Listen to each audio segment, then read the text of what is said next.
नमस्कार, आप देख रहे हैं तीसरी आंख और मैं हूं संपादक श्याम नारायण पांडे। हमारे बीच देश की ज्वलंत समस्या पर आज विचार विमर्श के लिए विद्वान लोगों को बुलाया गया है, जिसमें पहले नंबर पर हैं प्रोफेसर राघवेंद्र प्रताप सिंह। आप विज्ञान के प्राध्यापक हैं, लेकिन आप हर विषयों के जानकार हैं। इन्हें हिंदी, अंग्रेजी, संस्कृत, राजनीति, इतिहास हर विषयों में अच्छी जानकारी है। दूसरे हैं अधिवक्ता और टीडी कॉलेज में अपने समय के प्रख्यात स्टूडेंट लीडर सभा नारायण चौबे। आप एक सामाजिक व्यक्ति होने के साथ साथ हिंदू मुस्लिम सभी क्षेत्रों में आपकी पकड़ है, आपका आना जाना उठना बैठना है और सभी सामाजिक विषयों पर आपको ज्ञान है। आप कानून के जानकार तो हैं ही। चौथे नंबर पर हैं विपिन कुमार सिंह एडवोकेट। आप नए वकील हैं, लेकिन समाज में आपकी अच्छी पकड़ है और अपने विषय का विधि का ज्ञान है। अब हम सबसे पहले आते हैं प्रोफेसर राघवेंद्र प्रताप सिंह के यहाँ और आपसे ये सवाल करते हैं कि आखिर वक्फ क्या है और इसकी ज़रूरत क्यों पड़ी। 1954 में जब पंडित जवाहरलाल नेहरू ने कानून में इसे लाया तो उनकी मंशा क्या थी? वक्फ बोर्ड मुसलमानों द्वारा बनाया गया एक ऐसा संस्थान है जिसमें मुसलमानों के संभ्रांत लोग, धनी लोग, जमीन वाले लोग या संतानहीन धार्मिक मुसलमान लोग या रियासतों के राजा लोग, नवाब लोग अपनी संपत्ति के रूप में जमीन या धन दान देते थे, जिससे मुस्लिम समाज के गरीब वर्ग, विधवाओं, निराश्रितों, नाबालिगों और शरीर से अपंग लोगों के लिए, विधवाओं के लिए जीवन निर्वाह का उपक्रम उससे बनाया जाए, उससे जीवन निर्वाह का साधन पैदा किया जाए और इससे उनका जीवन निर्वाह हो सके। इसमें गरीब लड़कियों की शादी, अपंग बच्चों का पालन पोषण, निराश्रित विधवाओं के लिए शेल्टर, भोजन, आवास, इसकी व्यवस्था करने के लिए बनाया गया था। और इसका शुद्ध रूप से कहा जाता था कि धार्मिक है, कारण है, लेकिन इसके बनाने के पीछे राजनीतिक कारण इसे, क्योंकि ऐसा कोई संस्थान दूसरे वर्ग के लिए नहीं बनाया गया, केवल मुसलमानों के लिए बनाया गया। और यह 1954 में पंडित जवाहरलाल नेहरू ने इसे पार्लियामेंट से पास कराया।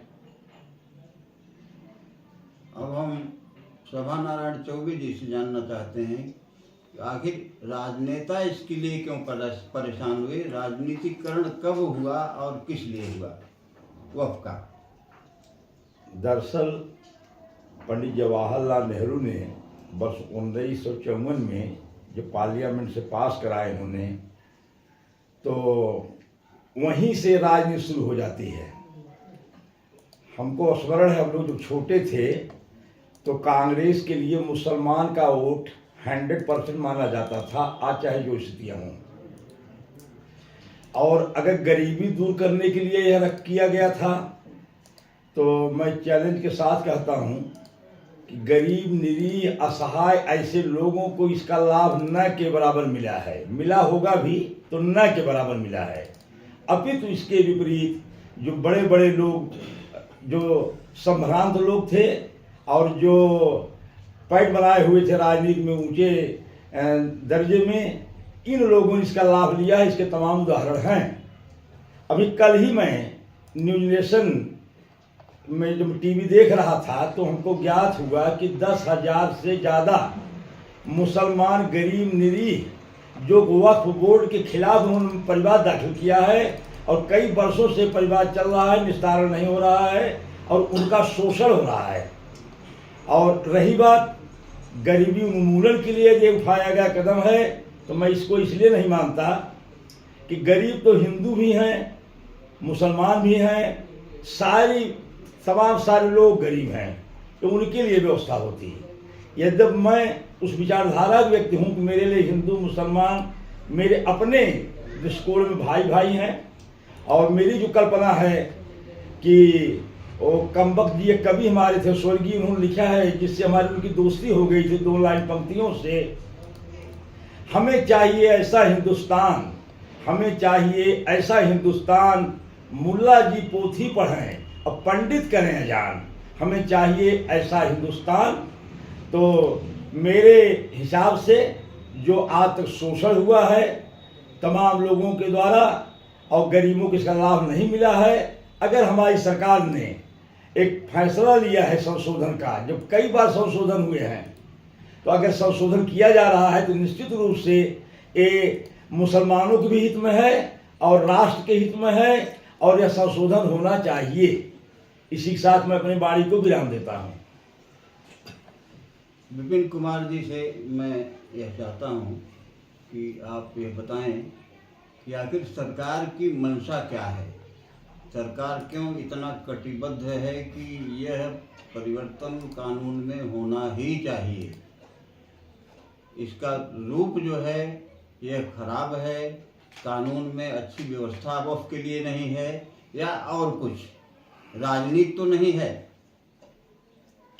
वक्फ बोर्ड पहले जान लिया केंद्रीय वक्फ परिषद अल्पसंख्यक मामलों के मंत्रालय के प्रशासन नियंत्रण के अधीन एक संवैधानिक निकाय है, जिसकी 1964 में वक्फ अधिनियम 1954 में दिए गए प्रावधान के अनुसार वक्फ बोर्डों की कार्यप्रणाली और आर्थिक प्रशासन संबंधित मामलों में केंद्र सरकार के सलाहकार निकाय के रूप में स्थापित किया गया था। तो वक्फ दान, मुसलमानों में दान की प्रथा थी, तो दान की वजह से वक्फ बनाया गया था जो है 5 साल के लिए। पूरा इस्लामिक होना चाहिए, लेकिन इसका उद्देश्य जो है राजनीतिक हो गया। बड़े बड़े लोग कब्जा कर लिए ज़मीनों पर, इसका दुरुपयोग हुआ, गरीबों को कुछ मिला नहीं मुसलमानों को। और एक बहुत बड़ी कमी इस कानून में थी जो है कि वक्फ बोर्ड में कोई भी जो हो गया निर्णय, इसकी अपील नहीं होती थी, प्राधिकरण सर्वे था। अब जो नया केंद्रीय कानून जो अब ये हुआ, अभी विधेयक पास हुआ है, इसमें यह है कि वक्फ बोर्ड का जो निर्णय होगा इसके खिलाफ आप हाई कोर्ट, सुप्रीम कोर्ट कहीं भी जा सकते हैं, अंतिम निस्तारण होगा। इसका दुरुपयोग बहुत हो रहा था, बड़े बड़े लोग कब्जा किए थे जो है, और इसका और केवल मुस्लिम तुष्टिकरण राजनीति के लिए जो है कांग्रेस पार्टी और आए दिन समाजवादी पार्टी जो भी रहा, इसी पे चलता रहा। अब यह सरकार जो समीक्षा कर रही है कि वाकई वक्फ बोर्ड की आवश्यकता है कि नहीं है, तो फिर भी इसका बहुत दुरुपयोग हुआ। इससे देश बहुत, मुसलमानों का हित तो नहीं हुआ, मुसलमानों पीछे चले गए। आज भी 20% मुसलमान हैं, लेकिन जहाँ के तहाँ पड़े हुए हैं, कुछ चंद लोग इसका लाभ लिए, बहुत दुरुपयोग हुआ। और सरकार इसीलिए चाह रही है कि इसका जो है दुरुपयोग रुके, और अगर कोई भी वक्फ बोर्ड की संपत्ति है तो वह वक्फ बोर्ड संपत्ति हो और इसकी अपील हो। अगर कोई इसके खिलाफ जाना चाहे, हमारे कब्जा किए हैं, तो अपील कोर्ट हो, जिसका हाई कोर्ट भी जा सकता है, सुप्रीम कोर्ट जा सकता है। संशोधन बहुत अच्छा हुआ है। अब जो है इसका दुरुपयोग कम होगा और आम जनमानस को इसका लाभ मिलेगा जो है। आम जनमानस को लाभ मिलेगा इस संशोधन से, लेकिन इसके बाद भी कल जो संसदीय कार्रवाई देख रहे होंगे, उन्होंने देखा होगा कि तृणमूल कांग्रेस पार्टी को छोड़ करके सभी विपक्षी पार्टियों ने इसका जबरदस्त विरोध किया। उसके बाद तब हमारे गृह मंत्री ने कहा कि भाई आप जो संशोधन चाहते हैं, उन लोगों का एक ही आरोप था कि यह एकदम सब बेकार है, हमारी बात तो सुनी ही नहीं गई। हमने जो लिख करके संशोधन करने के लिए दिया था वह माना ही नहीं गया।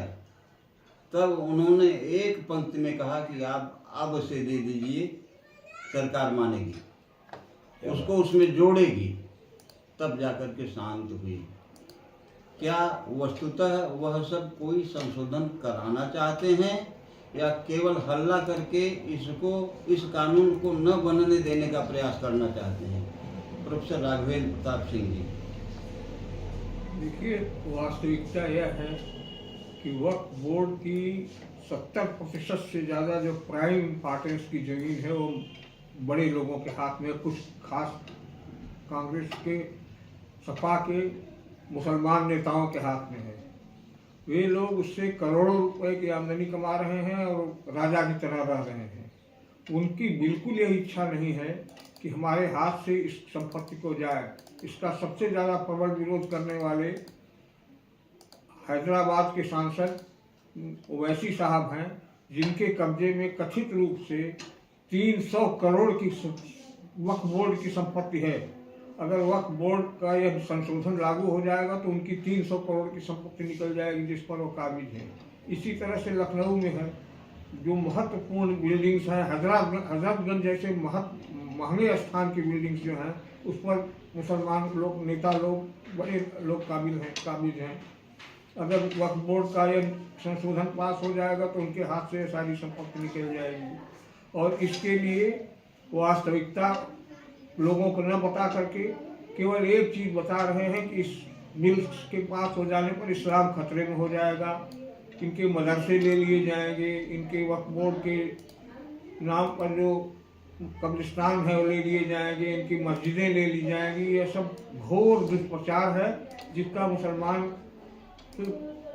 पढ़े लिखे हो या अनपढ़ हो, उनके ऊपर इतने जल्दी असर हो जाता है और वो इस्लाम खतरे है यह देख बता करके इस अच्छे बिल को, जिससे मुसलमान वर्ग का ही लाभ होने वाला है, इस अच्छे बिल का हर हालत में रोकना चाहते हैं।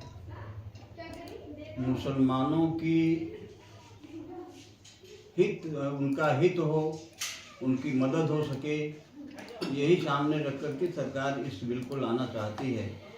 लेकिन आज हम देख रहे हैं कि गरीब मुसलमानों के लिए शिक्षा की बहुत ज़बरदस्त समस्या है। वे अशिक्षित हैं, वे समझदार नहीं हो पा रहे हैं। सरकार चाहती है कि कंप्यूटर की, विज्ञान की और स्वास्थ्य विज्ञान की अच्छी शिक्षा उनको दी जाए। उसके लिए वक्फ की प्रॉपर्टी का उपयोग किया जाए और अच्छे अस्पताल गरीब मुसलमानों के लिए खोले जाएं, उनकी दवा दारू की व्यवस्था वहाँ की जाए। लेकिन यह जो राजनेता हैं, यह इतना विरोध क्यों कर रहे हैं? अगर सरकार की मंशा अच्छी है तो यह इतना विरोध क्यों कर रहे हैं? मैं चाहता हूँ चौबे जी से, सभा नारायण चौबे जी से, वकील साहब से, कि आखिर इतना विरोध क्यों हो रहा है? उसके पीछे अच्छी मंशा है कि केवल वोट की मंशा है, राजनीति की मंशा है? केवल वोट की मानसिकता है और कुछ नहीं है। न किसी के रहनुमा हैं। क्या कभी गरीब मुसलमान जिसके यहाँ रोटी नहीं बन रही है, इन नेताओं से कोई बता सकता है कि उसकी मदद किया हो? केवल इसलिए कि मुसलमानों को प्रसन्न करने के लिए। और मैं तो ये कहता हूँ कि मुसलमान जो समझदार है, जो जागरूक है, जो पढ़ा लिखा है, अब इस बात को समझना भी प्रारंभ कर दिया है निश्चित रूप से। और ये घड़ियाली आंसू जो बहा रहे हैं, विरोध कर रहे हैं, इनका केवल मकसद है कि सरकार को बदनाम करना, सरकार को परेशान करना, इनकी नीयत बन गई है। मुझे बड़ी पीड़ा होती है आज, यद्यपि मैं न भारतीय जनता पार्टी का सदस्य हूँ और न किसी पार्टी के सदस्य हूँ। मैं तो परम पूज्य अवधूत भगवान राम का उपासक हूँ। और जहाँ की यह कहा जाता है कि हिंदू, मुस्लिम, सिख, ईसाई आश्रम में सब भाई भाई, यहाँ प्रेम का उठे तराना, भूत प्रेत ले भाग पराना। मैं तो इसका फॉलोअर हूँ और मैं यह चाहूँगा कि यह जो विपक्ष के लोग आज ये घिनौनी राजनीति कर रहे हैं, कुछ दिन में इनको सुनने वाला कोई नहीं मिलेगा। टीवी जब देखता हूँ, पार्लियामेंट में, असेंबली में जो स्थिति हो रही है, बड़ी पीड़ा होती है आज जो विपक्षियों के द्वारा किया जा रहा है। और ये ईश्वर की कृपा है कि आज हमारे यहाँ प्रधानमंत्री नरेंद्र मोदी जी एक अवतारी पुरुष के रूप में मेरी दृष्टि में, और हमारे मुख्यमंत्री योगी जी, इसी प्रकार तमाम सारे लोग जो अच्छा कर रहे हैं, करेंगे, जो चाह रहे हैं सब होगा। इसी के साथ मैं वाणी को विराम देता हूं और आप लोगों को एक गोपाल दास नीरज की पंक्ति सुना देता हूं, कुछ संबंधित है इससे, आदेश हो तो। इसीलिए तो नगर नगर बदनाम हो गए मेरे आंसू, इसीलिए तो नगर नगर बदनाम हो गए मेरे आंसू, मैं उनका हो गया कि जिनका कोई पहरेदार नहीं था। वाह। जिनका दुख लिखने के खातिर मिली ने इतिहासों को स्याही, तो कानूनों को नाखुश करके मैंने उनकी भरी गवाही। जले उम्र भर फिर भी जिनकी अर्थी उठी अंधेरे में ही, तो खुशियों की नौकरी छोड़कर मैं उनका बन गया सिपाही। तो पद लोभी आलोचक कैसे करता दर्द पुरस्कृत मेरा, मैंने जो भी गाया उसमें करुणा थी, श्रृंगार नहीं था। और अंतिम पंक्तियां बड़ी जोरदार होंगी मित्रों। चमचम चूदर चोली पर तो लाखों ही थे लिखने वाले, चमचम चूदर चोली पर तो लाखों ही थे लिखने वाले, मगर मेरी ढिठाई मैंने फटी कमीजों के गुन गाए। इसका ही यह फल है शायद, कल जब मैं निकला दुनिया में, तो तिल भर ठौर मुझे देने को मरघट तक तैयार नहीं था। इसीलिए तो नगर नगर बदनाम हो गए मेरे आंसू, मैं उनका हो गया जिनका कोई पहरेदार नहीं था। और पुनः मैं वाणी को विराम देता हूं इन शब्दों के साथ कि गरीब मुसलमान भी है, गरीब हिंदू भी है, गरीब पंजाबी भी है, जो व्यवस्था हो समदर्शिता, समवर्तिता, समदृष्टिता के भाव से किया जाए। और निश्चित रूप से मैं इसका विरोधी नहीं हूं, वक्फ बोर्ड का गरीबों के लिए है, बशर्ते इसका उपयोग उन गरीबों के लिए हो, सामंतवादियों के लिए नहीं, जो आज राजनीति कर रहे हैं। ओवैसी जी, जिनको देखने के बाद बड़ी पीड़ा होती है जब उनके शब्द सुना जाता है। वो जैसे जिस समय फिलिस्तीन का नारा लगाया था उस व्यक्ति ने, उस समय मेरी आत्मा रोई थी कि ऐसे लोग आज राष्ट्र नायक के रूप में दृष्टिगोचर हो रहे हैं। आने वाला समय इन लोगों को माफ नहीं करेगा। इसी के साथ मैं अपनी वाणी को विराम देता हूं। और वक्फ बोर्ड रहे उसका मैं विरोधी नहीं, लेकिन जितने संशोधन किए जा रहे हैं बड़े आवश्यक हैं, होना चाहिए, ताकि इसका दुरुपयोग न हो, सदुपयोग हो। और उस अच्छे मुसलमानों को भी इसकी सराहना करनी चाहिए। ओवैसी जैसे नेताओं की बात नहीं सुननी चाहिए। मैं इसके तीसरी आंख के माध्यम से आज कहना चाहता हूं और वाणी को विराम देता हूं। ओवैसी जैसे लोगों की नहीं सुनना चाहिए, यह सभा नारायण चौबे ने कहा, क्योंकि मुसलमानों के हित में कोई काम नहीं कर रहे हैं, वो अपनी नेतागिरी चमकाने की बात कर रहे हैं। ओवैसी ने कल पार्लियामेंट हाउस में कहा कि मैं इसका विरोध करूंगा, पहले पार्लियामेंट में करूंगा, अब देख रहे हैं कि पार्लियामेंट में दोनों सदनों से वो पास हो रहा है, तब फिर कह रहे हैं कि फिर मैं सुप्रीम कोर्ट में जाऊंगा। अगर ऐसा नहीं हुआ तो मैं फिर सड़क पर उतरूंगा। मैं विपिन कुमार जी से पूछना चाहता हूँ, नए वकील हैं, नौजवान हैं, योग्य हैं, क्या ऐसा भी कोई कानून है कि वो सड़क पर उतरें? वह विद्वान अधिवक्ता हैं, बड़े नेता हैं, पार्लियामेंट मेंबर हैं, ऐसा छूट कानून में उनको है कि सड़क पर उतरें और उतर करके यह उसको पास नहीं होने देंगे? उनके मन में क्या है? क्या इसकी यह राजनीति है, वोट के लिए कर रहे हैं, या मुसलमानों के हित के लिए उस सड़क पर उतरना चाहते हैं? विपिन कुमार, इसमें ओवैसी जी का पूरा उद्देश्य राजनीतिक है, केवल मुसलमानों से वोट लेने के लिए हरियालू आंसू बहा रहे हैं। उनका उद्देश्य सिर्फ वोट देना है, न मुसलमानों का हित करना है, किसी देश का हित करना है, सिर्फ अपना हित कैसे हो। क्योंकि निजाम है भाई, हैदराबाद का निजाम है, निजाम बने रहना चाहते हैं। लेकिन अब भारत का मुसलमान समझ चुका है कि ओवैसी जो है किसी का नहीं है, सिर्फ अपने लिए जो है मर रहे हैं। और जहाँ तक लोकतांत्रिक तरीका है तो पार्लियामेंट को कानून बनाने का अधिकार है, पास हो गया तो ओवैसी क्या करेंगे, जो है सुप्रीम कोर्ट जाना चाहते हो जा सकते हैं।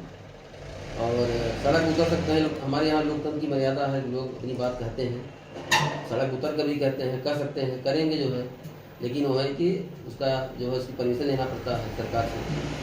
परमिशन के बाद उतर सकते हैं, कहीं उनकी बात जो है, और अगर दुरुपयोग करेंगे तो हमारी सरकार बहुत दुरुस्त है जो है, वो लाठीचार्ज भी करेगी और उनको वैसे जो जैसे लोगों को काबू भी करना जनता के लिए बहुत दिन दूर नहीं कि अब जो कोई जो है सड़क उतरना भी सोचेगा कैसे उतरा जाए जो है। अब डंडे बजाई तो गई, अब संविधान के अनुसार चलना पड़ेगा और जय श्री राम बोलना पड़ेगा, क्योंकि भारत का हित जो है राम राज से होगा जो है। यहाँ की मूल पूर्ण भगवान राम है जो है, इसी में हम एक मानस चौपाई सुनाना चाहते हैं। बाबा गोस्वामी दास ने लिखा हुआ है, बंदों बाल रूप सोई रामू, सब सिद्ध सुलभ जपत जिस नामू। भगवान का नाम जो लेगा वो सिद्ध हो जाएगा, जो चाहे वो मिल जाएगा। तो अपने पूर्वजों को पहचानिए। मुसलमान तो 570 ईसा में मोहम्मद साहब हुए जो है, सबको सनातनी हैं जो है, उसी बेस पे लेकर चलना पड़ेगा।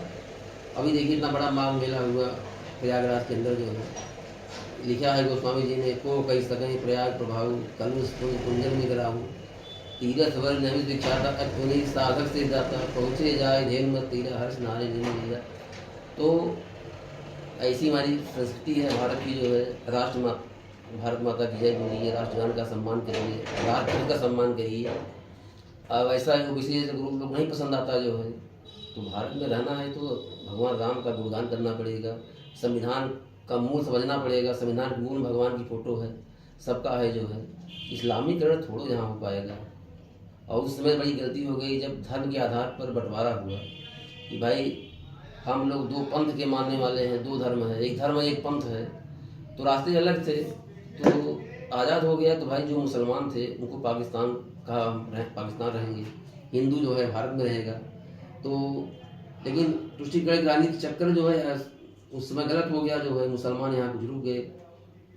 अब महात्मा गांधी जी ने कहा कि भाई जो रहना चाहे रह सकते हैं, लेकिन अब जो रहे वो जो है राष्ट्र विरोधी के रूप में यहाँ सक्रिय है जो है, जिसका कश्मीर भुगत रहा। कश्मीर में देखिए इतने हमारे कश्मीरी पंडित थे, कितना इन्होंने किया जो है, लोग पलायन कर गए जो है, तमाम तो दिक्कतें आई जो है। लेकिन अब जो है 2014 से जो है लग रहा है कि अब भारत जो है संविधान से चल रहा है और तो तुष्टि कोई राजनीति नहीं है, सबका विकास होगा, सबका विकास, सबका साथ, सबका विश्वास। यह अब संकल्प पूरा होने के है, जिसका श्रेय परम आदरणीय मोदी जी को जाता है और इसके बाद योगी जी को जाता है। और लग रहा है कि अब जो है देश संविधान से चल रहा है, नहीं तो केवल लगता ही नहीं लगा हिंदू राष्ट्र, हिंदुओं को कोई कुछ है, सब वही मुसलमान का और दलित। पीडीए की बात होती है, हम कहते हैं पीडीए की बात हो, लेकिन इस तक सबका सम्मान होना चाहिए। हम केवल पीडीए से नहीं भारत बना सकते हैं, भारत में सबकी प्रधानता होनी चाहिए, सबका हित होना चाहिए, तभी भारत समृद्ध राष्ट्र बनेगा, तभी विकसित राष्ट्र बन पाएंगे हम। इसके लिए हमको जो है, अब जहाँ पे वक्त की बात है, वक्त तो संविधान इतना अच्छा बन गया है जो है, अब वक्त का दुरुपयोग होगा ही नहीं। माघ मेला हो रहा था, कह रहे थे ये वक्त की प्रॉपर्टी है, इस पर माघ मेला लग रहा है, वक्त की प्रॉपर्टी है। जहाँ कोई मजार बना दे वक्त की संपत्ति हो जाएगी और उसका सब दुरुपयोग करेंगे जो है, कब्जा करेंगे जो है। और दान की संपत्ति थी, इस्लाम के साथ होना चाहिए दान जो है, तो वक्त का बड़ा दुरुपयोग हुआ। लेकिन है कि जांच होगी, 1376 फसली इसके पहले की जो वक्त संपत्ति कब्जा किया गया है सब सरकार खाली कराएगी। बहुत दूर नहीं कि वक्त की संपत्तियाँ बहुत कम हो जाएंगी, सब इलीगल तरीके से वक्त बनाया गया है और सब जांच होगी, सब दायरे में आएगा। तो उत्तर प्रदेश के जहाँ तक हम लोग उत्तर प्रदेश बिलोंग करते हैं, यहाँ जो भी वक्त संपत्तियाँ अवैध रूप से कब्जा की गई है, यह कानून पास होते ही हम खाली कराएंगे, सब जमीनें खाली हो जाएंगी। हाँ, कानून पास होते ही सारा कुछ ठीक हो जाएगा। अब हमारे विद्वान प्रवक्ताओं ने कहा कि यह कानून अच्छा है, यह बनेगा, पास होगा, लागू होगा। कोई सड़क पर उतरना भी चाहेगा तो नहीं हो पाएगा और सब मिलजुल करके रहेंगे। अहमद निसार जौनपुरी ने एक कविता कही है, एक शेर कहा है, चलो हम ऐसा नगर बसाएं जिस नगरी में मुस्लिम होली हिंदू ईद मनाएं। चलो हम ऐसा नगर बसाएं, चलो हम ऐसा नगर बसाएं। मैं आज के प्रवक्ताओं को, आज के विद्वान साथियों को धन्यवाद देता हूं और उम्मीद करता हूं कि फिर कभी तीसरी आंच में आपकी आवश्यकता होगी तो मैं फिर आपका आह्वान करूंगा और आप आएंगे। धन्यवाद।